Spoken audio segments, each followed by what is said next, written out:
everybody, welcome back to the Peace and Grease podcast. I'm Flannel Phillip. We're hanging out with Nova. He built these awesome go-karts, and we're going to go rip around a little bit on them. It's going to be a fun episode. Here we go.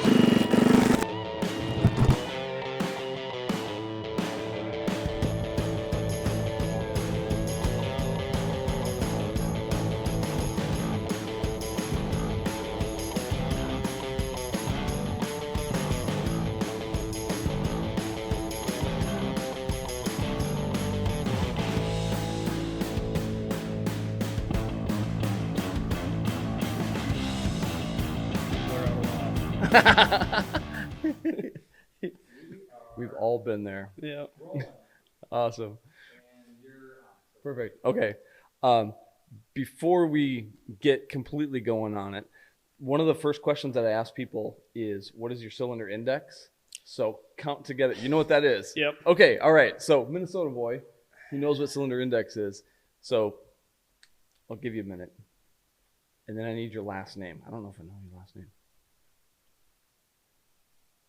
23. Nice. Yep. Well done. That includes your truck and That's truck, lawnmower, snowblower, okay. snowmobiles, Okay. Snowmobiles. weed whipper. 23, 24, 25, 26, 27, 28, 29, 30. Nice. 30. Yep. That's a solid number. Very good. Yeah. Anytime your cylinder index is higher than your age, It is. you're doing something It's right. Almost. I'm not good with math. I'm not going to say it. How old are you? 23. 23. All right. Awesome. I love it. Yeah. Okay. Well, we should probably introduce this properly, but give me your last name too. I don't want to mess this up. It's Witham. Witham. Okay. Witham. Got it. Okay. Yep. Cool. Yep. All right. Well, hey everybody, welcome back to the Peace and Grease podcast. I'm Flannel. That's Sinclair behind the... I need to start that over because I got stuck on the word camera. Because I was looking at your phone and I almost said, that's Sinclair behind the phone. All right.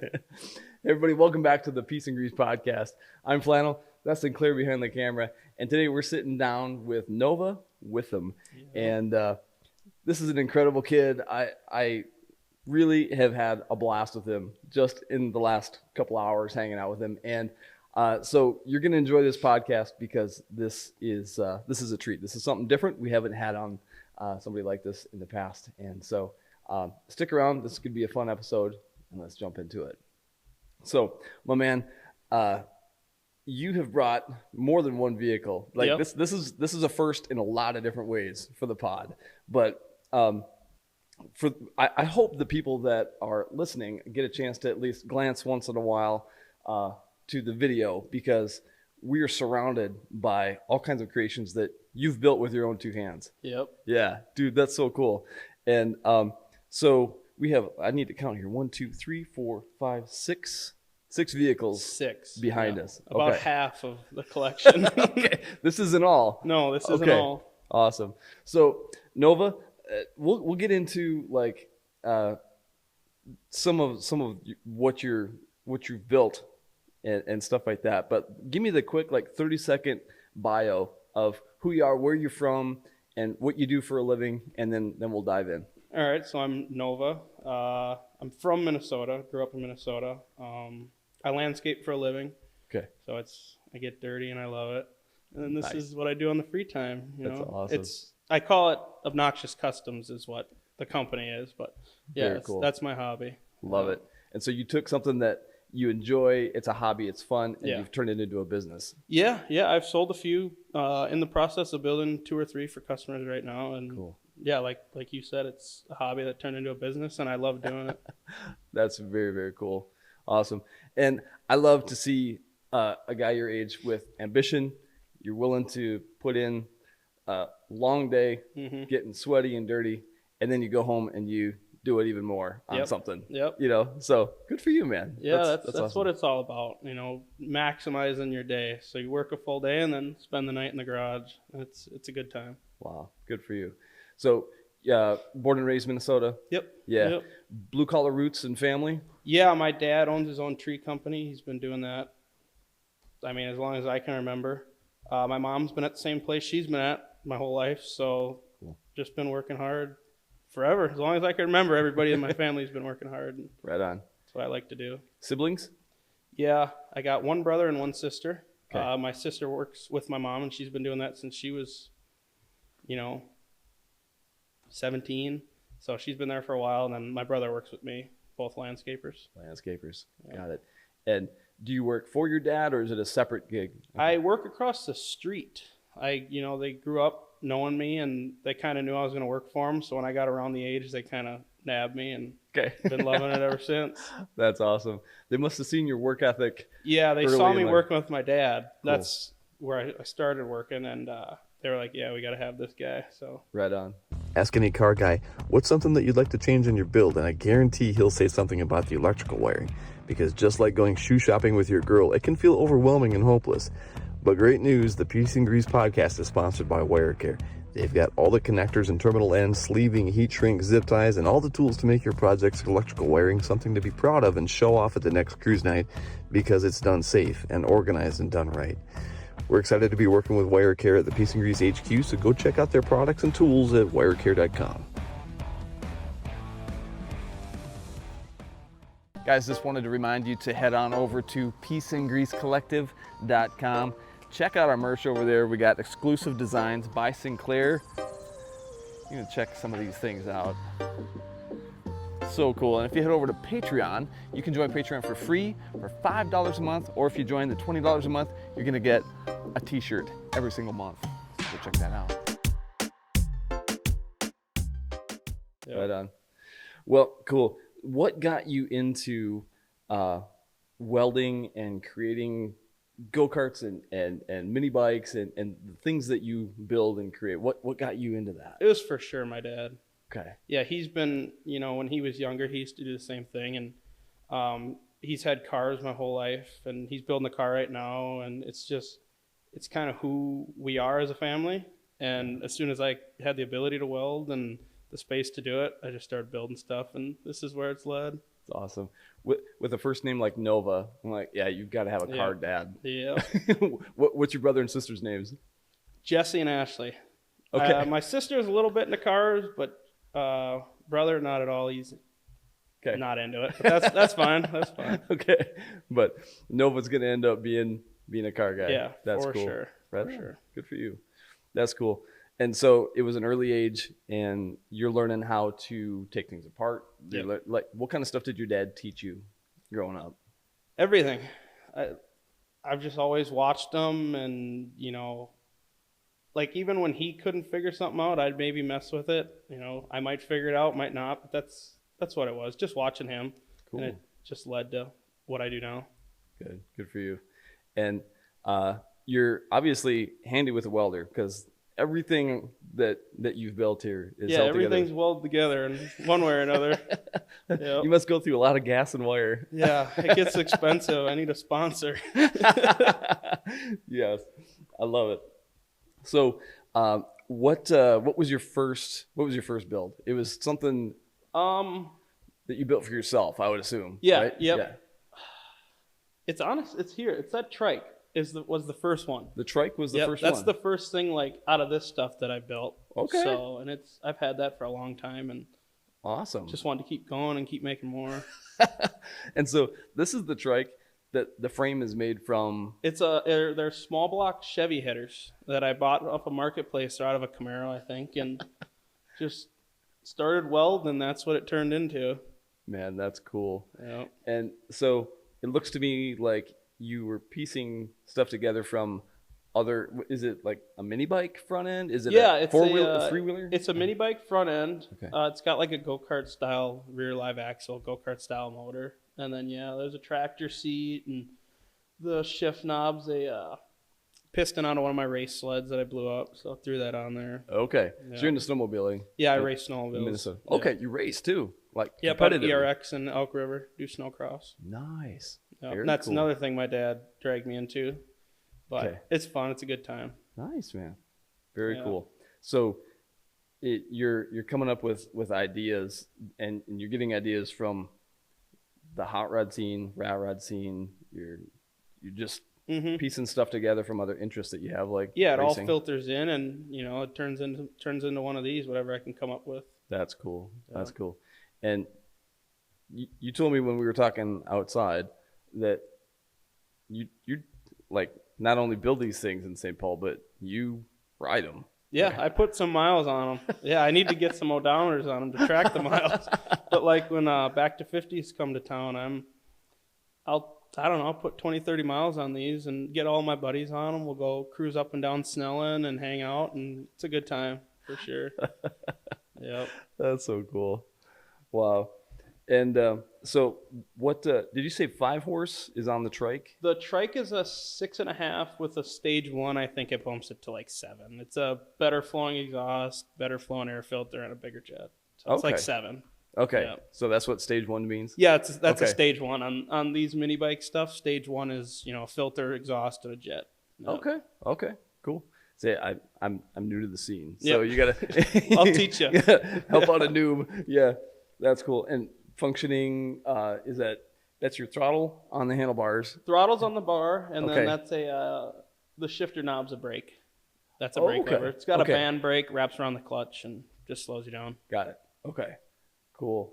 And lights work. It just that's so cool. I love that. And you told me when we were talking outside that a lot of the places that you can source parts is like Amazon. And stuff like that Amazon. Too. There's Go Power Sports, and honestly, Facebook Marketplace is a huge part of everything here. I get a lot of parts from there, and cool. swap meets and stuff like that. Yeah, right on. And so you must be going through steel too, I would think, because a lot of these projects have it's either repurposed stuff or it's things that you've used from other projects or other pieces and parts and stuff like that. So point out some of the things that you've used just in this collection here. So besides the bikes, like the go-kart frames, I was fortunate enough, one of my dad's buddies was moving and he had a pile of steel that's like 12 foot long and he gave it all to me. So nice. All the go-karts are built out of that stuff, so that was free. Like these 2 bike frames, they were existing frames I just stretched to make work. Same thing with this little one. I stretched it, lowered it to make it work. So that didn't really take any material besides, whatever I used for stretching. So you're finding a mini bike frame on Facebook Marketplace or something like that, and then you're just making some changes to it. You stretch it out or you lower it and things like that to make it what you want. That's so cool. This one sitting right here, I see 2 engines in this frame. Yeah, it's got twin 7 horses, and it's fun to ride. It's fun. Man, how do you get them to synchronize and work well together? So at Go Power Sports, they sell it's a clutch and it's got 2 sets of teeth on it. So the front motor drives on the outer set and the rear chain goes to the inner set. And it worked well together. I mean, I thought it was going to be hard syncing them up, but no, they fire up and they just work well. They just work. Man. So you can start one and then start the other and they don't fight with one another. No issues or nothing. Okay. Well, that's really cool. Let me think. So you got a fire extinguisher that you repurposed for your fuel tank on that one, huh? Yeah, it doesn't last long. You get a couple blocks and these things, these 2 motors eat the fuel up for sure. Yeah. Wow. Your headlight bucket is that's a welding cap. Yeah. I still got to put a light in it, but they're all work in progresses. There's always something new, or I'm doing something to them every day, so they're never done. Yeah, I love that. Your controls on this one, are those off of a motorcycle or? They're all mini bike parts. It's a mini bike throttle, mini bike brake. All that stuff is all readily available on Amazon and stuff. And it's relatively cheap too. So that's cool. Yeah, they're nice. So this go-kart over my right shoulder, that one has a different power plant that is separate from. It is not the same. Go into that build a little bit and tell us why. So I call it Little Red. It's out of a Little Red like garden wagon. I'd call it slammed. It's about 2-3 inches off the ground. It's got a 10-horse diesel. It's supercharged. Soon to be propane injected. We'll see if I can figure that out. But the motor was a gift to me. I was just going to put like a small little 3-horse diesel in it, and one of my dad's buddies was like, you gotta change it up. So that showed up at the house and kind of built the frame around it, and it's a sweet little go-kart. Yeah. It just rolls coal everywhere you go. It's pretty fun. I love that. And the supercharger, it's an Amazon part. Yep. You said separate, so you can put that on. Yeah, you can put it on anything you want. You know, your truck, your car, your snowmobile, anything. They're pretty versatile and they're relatively cheap. I mean, for a supercharger, I think it's like $150, and Okay. like on Little Red, I got a little gauge on there. It pulls 30 pounds. Wow. So it makes a lot of boost for how small it is. That's so cool. Yeah. That's so cool. I got a cough. Too much diesel Losing smoke. my voice. I've been doing nothing but talking all day. So, man. So yeah, we were talking also about your steering on some of these, or the knuckles and things like that. You've hand built a significant amount of this stuff. I know some of the pieces and parts. Yeah, like you're saying, there are a available, few pieces and parts that are bought, but a lot of it's, you know, a lot of it's hand built, a lot of it's custom, because this isn't really a thing that you can buy parts for. So you got to make a lot of parts, which that's kind of what I like about it. You know, each one's different. You'll never find the same thing on any of these. And that's what I like a lot about. How do you figure out the geometry of some of this stuff? Like if it's a gonna work. guess. Okay, I you just try it. throw it together, and if it works, sweet. If not, I'll take it apart and do something different. Okay, it's like, you know, should I put the hole here or here? It's like it's a shot in the drill dark. it, just give it a whirl. If it doesn't work, cut it off, start over. Yep. Okay, that's cool. And there's no real wrong answer on any of these things. No, right? that's what I like about, you know, I call them, they're mini rat rods. That's what I call them. And that's the whole thing with rat rod stuff, is there's no wrong way to do it. It's your way. You know, you make it work. It's different. That's really what I like about it. That's super cool.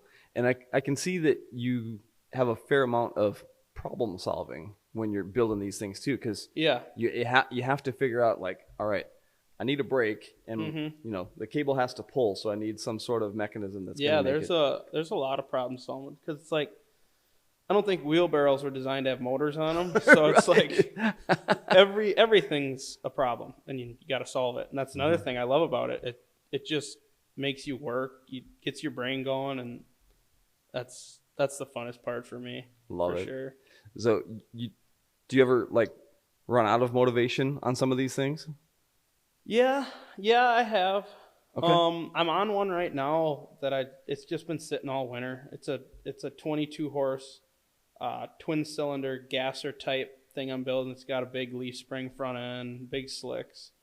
And I don't know, I got tired. But now that the warm weather's coming around and shows are coming around, I'm getting fired up again. So I've been starting to weld on it, and soon to get that one done. So sometimes you need to put one aside a little bit, and then come back to it later on and get fresh. You know, if I put it away, some ideas will come, or another way to do it that kind of triggers me, and for sure. Cool.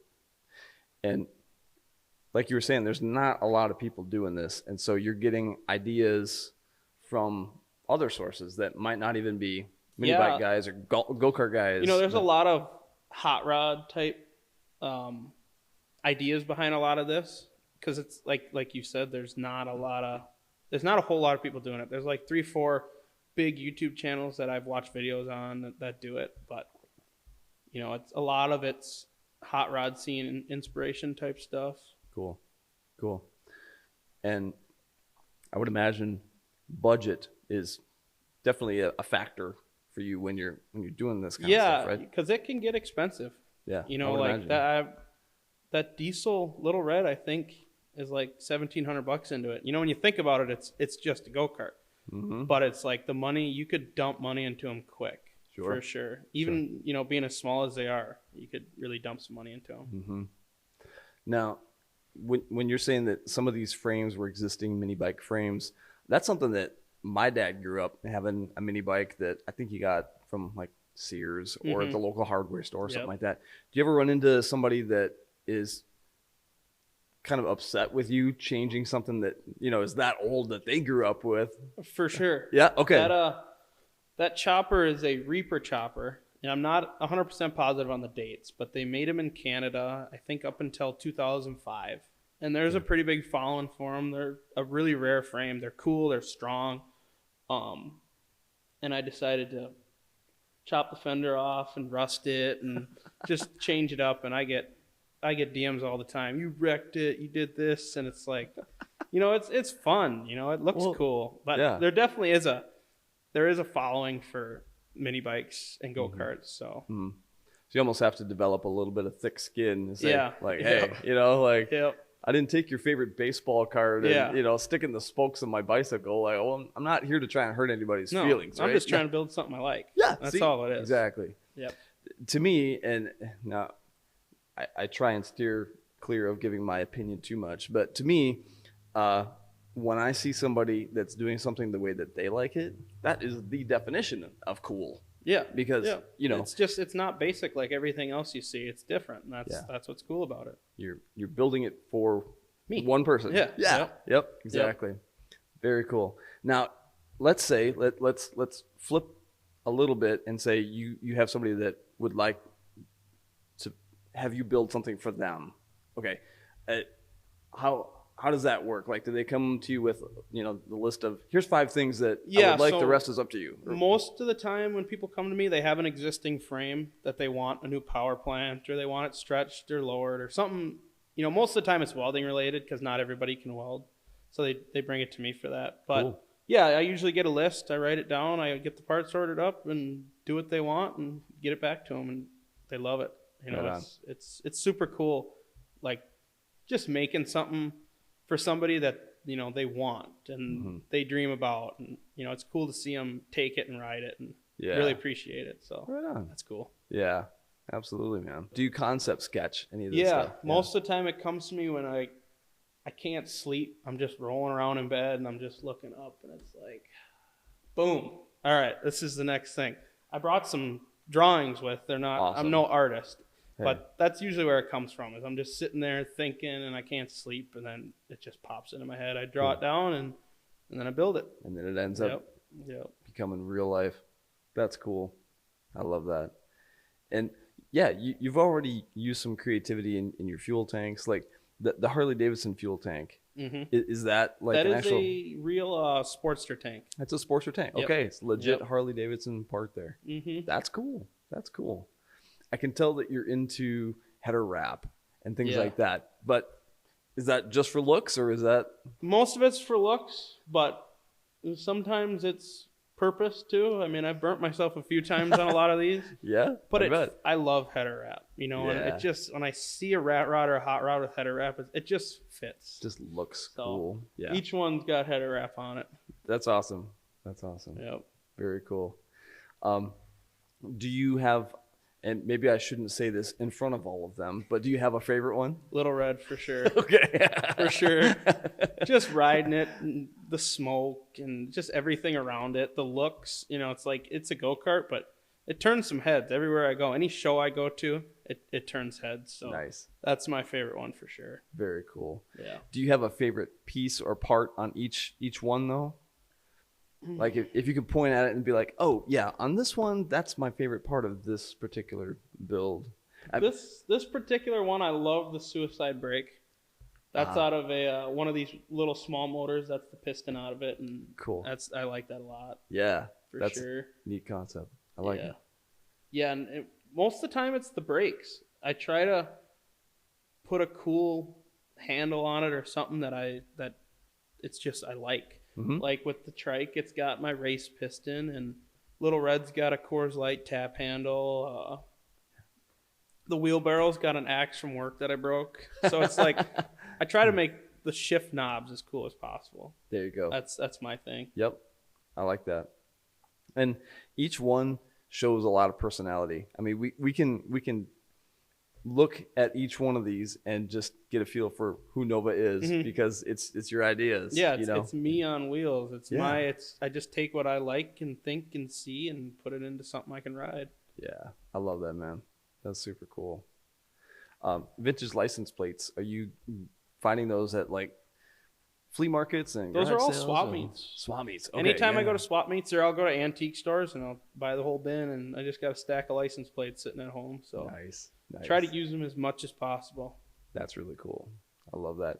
I love that it's a combination of vintage parts and some has to be new. Mm-hmm. You know. Yep. And you're mixing it up. Yeah, I try to keep as much old stuff on them as possible and repurpose stuff.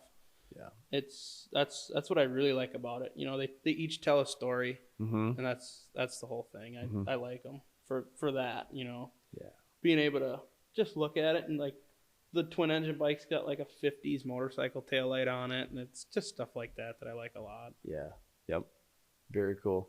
I love it. Is that a skateboard that's the seat of the twin engine? I stole that from my little brother.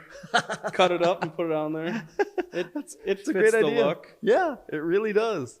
It looks like it belongs there. Yeah. And that's great, man. I love that. How much trouble do you get in? A lot. I'm on my last strike for losing my license. Oh, yeah, dang. And it's all on these. You know, it's like, well, I can't say that. I got a few speeding tickets in my personal car. But, you know, back to the 50s is a rough weekend for me. I get, like, that chopper, I've got a few speeding tickets on. I got burnout tickets on this one. And, you know, it's like, it's all part of it. You know, Sure. It fits. Yeah. I don't mind, I guess. It's a cool story. Like, dude, you lost your license on a mini bike? Like, yeah, that's pretty sweet. No. They're not street legal? None of them. Okay. I was working on it for a little bit, but there's so many hoops. You know, you got to have it inspected and a VIN, and you know they won't inspect you unless you have a VIN. Well, I can't get a VIN unless I'm inspected, so it's like I'm caught in the middle. So I just left it alone. Come get me. You know, give me a ticket if you want, but I'm gonna keep riding. That's the spirit. That's the hot rodder. Yeah, I love it. Yeah.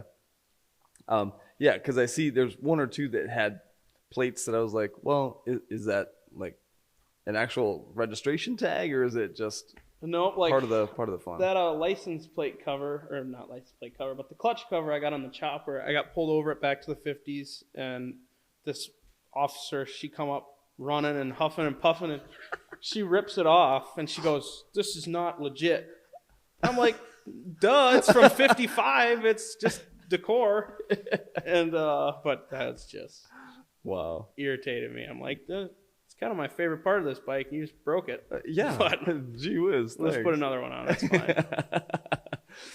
Have you found most of the time law enforcement's cool with you, or are they usually like? Most of the time, you know, I try to be as respectful as possible. If they light me up, I pull over. I'm nice, you know, because at the end of the day, I am in the wrong. So it's like I'm not going to fight them on it. Okay. Most of the time it's good, but sometimes it's bad, you know, because there's kind of a bad name behind mini bikes and stuff. You know, a lot of illegal stuff and running from the police and vandalism, stuff like that. Sure. So like I'm just doing it for fun. So I get a bad name just, you know, when I get caught. But you just try to be respectful, and whatever happens, happens, I guess. Well, and you're not on sidewalks. You're not on bike trails. No. You're on the road. Yeah, I follow the road laws. I signal. I got high beams, low beams, taillights. I don't try to speed. Sometimes I speed on them. It's hard not to when you got two engines. But just be respectful and try to follow the law. Do you wear a helmet? No. Okay. I wear glasses. Yeah, so I'm within the law there. You are. You don't need a helmet. There's no helmet law in Minnesota, so you're still within the law there. No, I try to follow the law as much as possible. Yeah, cool. Do you have a motorcycle endorsement on your license? That's where I break the law. So that would probably help right there. That would help. Yeah. Okay, all right. Yeah. I do need to get it because I love riding. You know, it's like full-size bikes. I love them. So I need to get my motorcycle endorsement. And do you have a full-size, like, street legal bike? Not right now. Okay. No, but I will. I will soon. All right. That's a good goal. Yeah. I like that. Yeah. Get the license, get the bike, and get legal. Yep. That's cool. And so now that you kind of have Obnoxious Customs as a functioning business, where do you want to go with that? Where do you want to end up? Honestly, I don't want it to turn into something crazy. I like it as a hobby. You know, I like doing my day job, and then I like working on these on the side. It doesn't need to get any bigger. If it did, I guess that'd be sweet too, but I'm not going to push for it. Sure. You know, I just want it to be a little side hobby. A couple projects, you know, here and there over the year, and I'd be fine with that. Nice. Do you have a YouTube channel that you're putting some of your content on? No, I get told all the time I need to. I just, when I'm working in the shop, I don't talk. not going to interact with the camera. It's like, I don't want to say I do stuff fast, but I get it done. You know, I wouldn't be good at making a video out of it.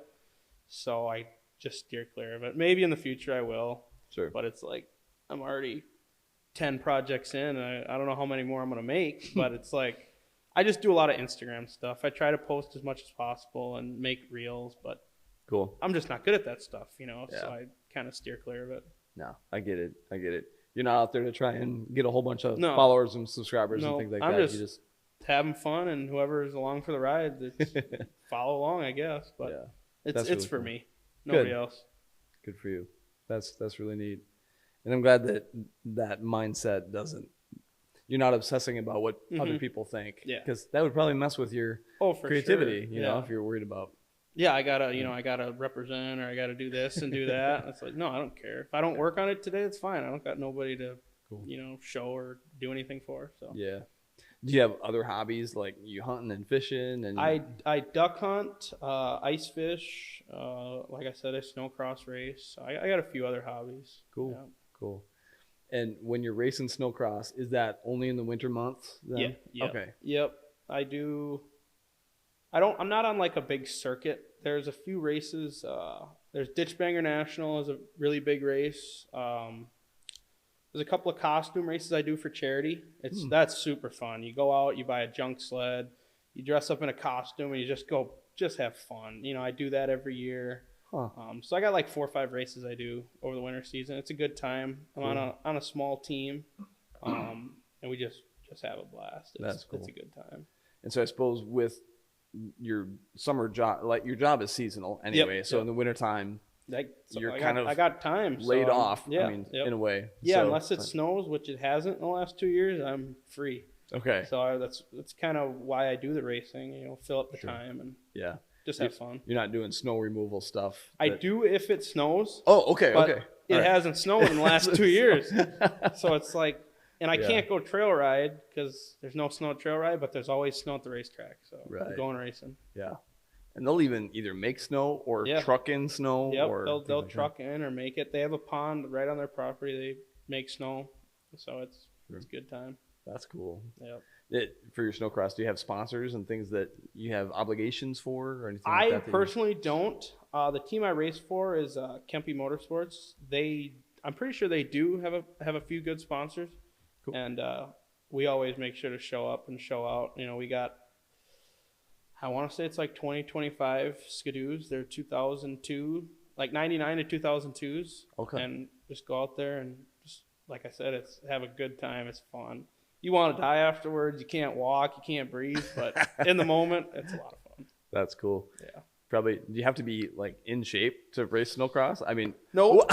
no, I'm just saying. I did not mean that as a Not diss when at all. you're I'm just saying. as dedicated as me. You don't Okay. have to be. But it does help. Okay. It does help 'Cause- after a 15-minute race. You know, it's like 8 lap, or not 15 minutes, but it's like a 15-lap race. You're like, you get off the track, you can't feel your hands, you can't walk, you're bruised up, you're hurt, but it's so fun. You just want to keep going. It's like my dad, and they got a couple of older guys in our group. I don't know where they get their passion and energy from, but I mean, my dad's, I want to say 55, and he goes out, he back-to-back races. He'll run 10 races in a day and just keep going back to back to back. Wow. And he's just got it in him. He loves it, and Man, that's why I do it. It's just watching him out there. He's just smiling. He's loving it. So, that's very cool. but it does help to be in shape for sure. Yeah, I would imagine it's so physical. Yeah, it's that, very like, physical. Yeah. I do fall off time to time, trying to hold on. Trying to hold my weight on the sled. It gets tiring. Man. But you get back up and keep going. It's too fun to quit. Have you had any bad wrecks? I have not. My dad has. I think 2 seasons ago he got hit off his sled and then he got run over, broke his collarbone. It's messed with my brain. I didn't want to race again because I was 10 sleds back and I saw him get hit off and I drove by him. He's just laying there. He's not moving, and I was like, it messed with me. But he got up, walked off the track, and Okay, so by the next lap. by the next lap, he moved. was up. He was good. So Okay. All we right. restarted the race, kept going, but he was out for a season. But once again, he's back and winning races, and like he never left. So wow, it's fun to watch him out there. Yeah, very cool. Besides the helmet, what kind of protective stuff do you guys wear when you're racing? Chest protector, neck roll, so you can't, you can't turn your neck that much so it won't break. Taller boots, shin guards, should have knee guards and stuff like that. I don't run knee guards, but I do run shin guards. Took my boots and then a chest protector and neck roll, stuff like that. Cool. So it keeps you pretty locked in. Yeah. So which is good, I guess. And you're not sitting at all during that entire. Only when I get tired. Okay. But most of the time you kind of ride it like a horse. Your knees are bent. You're taking the bumps. So. Yeah. It's fun. It's fun for sure. That's awesome. And your dad taught you all those things, like this is how you take the first lap, and when you get to the first corner, this is what I want you to do. And he's coaching you through the whole thing. Yeah. I remember the first time I won a race, he was bawling. It was cool to see him get all worked up about it, because to me I was like, this is nothing. It was easy, but he's like, no, like that was tough to do what you did, and so it was nice to see that side of him. How old were you when you won your first race? 20. I just got into it, so I was about, I want to say 20. Okay. Yeah. Wow, that's awesome. So it's not like you started when you were 6 or 7. No, I'm at a disadvantage. You got all these guys that have been racing since they could walk on these little sleds and working their way up, and I've always just trail rode with my dad, and then I'm an aggressive rider on anything. I like to get in it. I like to race. So he was like, you should come try this, and started doing good and having fun. So I stuck with it. That is awesome. Yeah, no, it is. I'm sure your dad is really proud of what you've accomplished already. Yeah, I think he is. We have our moments, but it's stuff like that, racing and all that stuff that keeps us close. Cool. So I was going to ask you, if there's a kid that, let's say he's still in high school or something like that, junior high school, and he loves what you're doing, but he wants to get started doing this kind of stuff, and he's like, dude, I don't know how to weld, or how do I get my hands on this kind of stuff? How do I get started? What kind of advice would you give a kid that's wanting to do what you're doing, but he's 10 years behind you? Just say do it. I wasn't taught how to weld. I didn't go to school for it. I never went to school for engineering or anything like that. It was just putting stuff together, doing what I wanted to do. So I'd just say go for it. You'll learn what's the right way or the wrong way to do it, if it works or doesn't. Yeah. And you just keep overcoming each obstacle, and it'll get done. You just got to do it. That's awesome. That's what I'd say. Just do it. And you didn't do all this solo, did you? You were mentored by someone. No. You weren't mentored by your dad? That's what I was thinking. Watching him growing up, but he didn't have a part as far as, helping me with these or anything. It was just watching him. Yeah. That was kind of, I guess. Watching him and then figuring it out. Watching him and then figuring it out. I ran into all the problems anybody was going to run into, and you just overcome them and just keep going. Figure out a solution. Yeah. And it seems like you're not scared to just try stuff.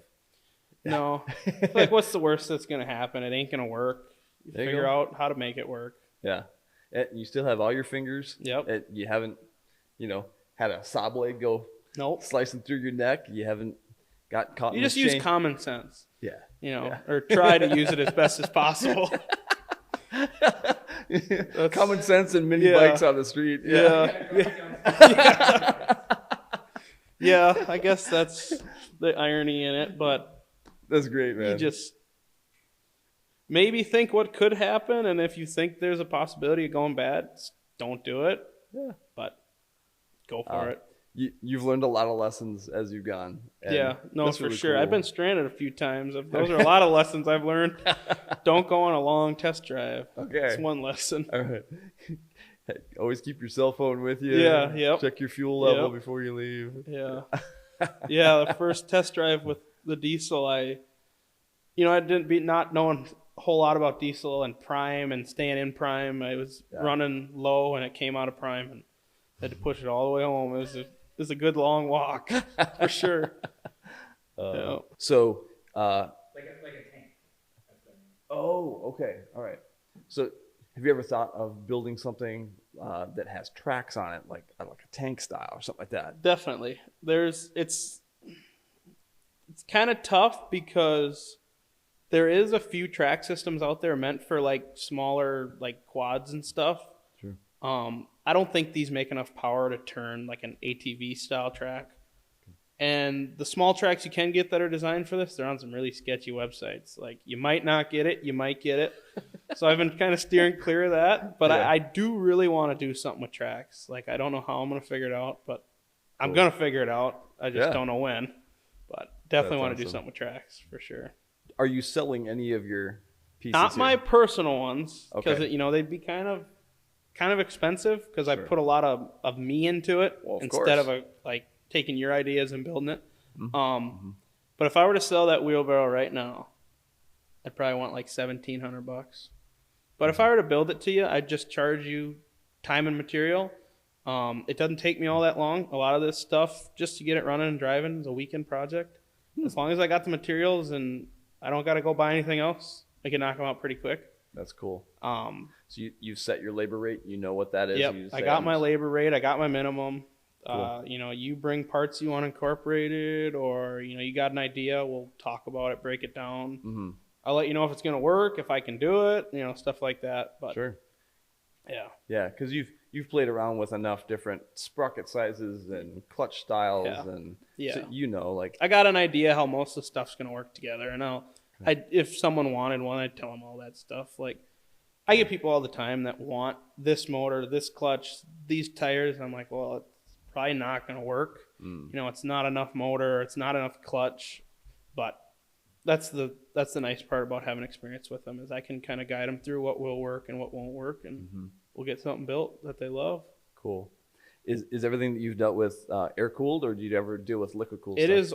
All of this is air cooled. I do want to do something liquid cool. I want to take a snowmobile motor and do something like something really rowdy, because they make a lot of power. So like a Arctic Cat triple, or something like that. Just something cool. Cool. I don't know what or how I'm gonna do it, but I'll figure it out. Right on. That's very cool. Yep. Well, I'm excited to see where this goes for you, man. So I'm going to Rat Stock, and I got a couple car shows on the bucket list this summer. So I just want something sweet to tow one of these around. So it's gonna have a hydraulic ram or a hydraulic boom, and it's gonna be 6-wheel, 4-wheel drive in the rear. It's gonna be pretty sweet. Yeah, I'm excited. That's awesome. It's gonna be a fun summer. So your stuff gets heavier and bigger and wider. Yeah, that's the worst part. Is I'm a one-man band, so loading these things up, when they're 500-600 pounds, it's like tires me out. But it's the love of it. It's fun, and like bringing these around, and you got a lot of the hot rod guys where it's like they don't want nobody touching their stuff and this and that. I go to shows and I got a sign. It's like, you can sit on it, you can start it. If your parents let you, you can drive it. I love seeing kids get all fired up about these, and even adults. Adults get fired up, and that's another cool part of it. That's awesome. For sure. It kind of brings out the kid in you a little bit. Absolutely. When you ride one, you're like, I was 15 again riding that thing, and that's the point. They're super fun to ride. When I got to ride the wheelbarrow, man, that was an absolute blast. Yeah, they're not fast, they're not nothing, but they're loud and they're fun. Loud and they're fun. You're literally you feel like you're going fast. When in reality you're doing 40, but it's like, this is fast. Yeah, it's great, man. Well, keep doing what you're doing, because you're definitely onto something, and we can tell you're having fun. We can tell that you love it, and so it's the very definition of what's cool. Yeah. So keep at it, man. Yeah, I'm definitely gonna do it as long as I can. It's just a fun way to express myself. Good. For sure. Without getting in trouble, you could say. I get in trouble, but it's different than going out and causing trouble. Yeah. Yeah. For sure. Right on. Is there anything that we should have talked about that we forgot or that we missed? Is there anything you want to mention? I mean, I don't know. It's my first podcast. Wow. Hey. It's our first multiple vehicle podcast. So. I think that's it. Okay. Really. I don't know if we kind of touched everything. We talked about the barrel and chopper. Right on. I mean, we haven't said this is a diesel, little 3-horse. Oh, okay. This little guy's a diesel here. This little diesel. Okay. Rolls coal like the like the big one over there. It's fun. Sure. Not the fastest. I mean, it does like 25, but it just blows black smoke. So hey, diesels don't necessarily have the RPMs to be able to. It is what it is, but that's it's cool. fun. That's very, very cool. And like, did you say most of these or all of them are 4-cycle? They are all 4-cycle. Yep. Okay. Is that all you can buy now? I don't even know. I haven't. I think with all the emission stuff, I don't know if you, besides snowmobiles, which those are also going to 4-cycle, I don't know if you can really get 2-stroke stuff anymore. Okay. Which, I mean, there's like lawn equipment, weed whackers and chainsaws, but those ain't going to do nothing with this. Mm-hmm. I love 2-stroke. I would love to have something 2-stroke. That's why I want to do a snowmobile one. The sound, the smell, it's cool. Love it. So that's another future project. I have a 2-stroke Yamaha golf cart. It's like 83. And I'm like, I got all these ideas, but I need to tear the thing apart and just, it's hard to even get parts for that thing now because it's getting so old. But yeah, that's what it is with the race sled. It's like, if you find a part, you better get it, because it's like chances of buying it new is very slim. There's not that many rebuild kits, and you're beating on them on the track, so you're gonna blow a motor up pretty soon. So most of the time, you just buy a bunch of part sleds and stock them up and hope you got the parts. Very cool. Well, thank you for bringing your fleet in here, at least part of your fleet. Thanks for the invite. This was sweet. Yeah. It's different. I love doing different stuff, so it's awesome. Cool. Well, we're definitely going to be seeing you again. You're going to be at Rastock. You're going to be at 50s. You're going to be at a number of different shows. And so we'll bump into you again. We're definitely going to hit you up when you get your next project done. We'll get you back, and we'll talk about that. And so, yeah, very cool. Well, thank you, Nova, for your time and coming down. Yeah, thank you. It was a good time, like I said. Good. I loved it. Very cool. Well, you guys, thank you for watching. We want to make sure and thank our sponsor, WireCare, and all of our Patreon members over there at our Patreon community. You guys are amazing. We couldn't do what we do without you guys. And be sure, if you're interested in some Peace and Grease merch, we got that over at peaceandgreasecollective.net. Did I say the right? The peaceandgreasecollective.com. Forgive me. And we love being able to try and put out the kind of content you guys enjoy watching. And thanks for sticking around to the end of the video. This is a blast. And thank you again, Nova, for coming in. So we'll catch you guys on the next episode. Peace and Grease.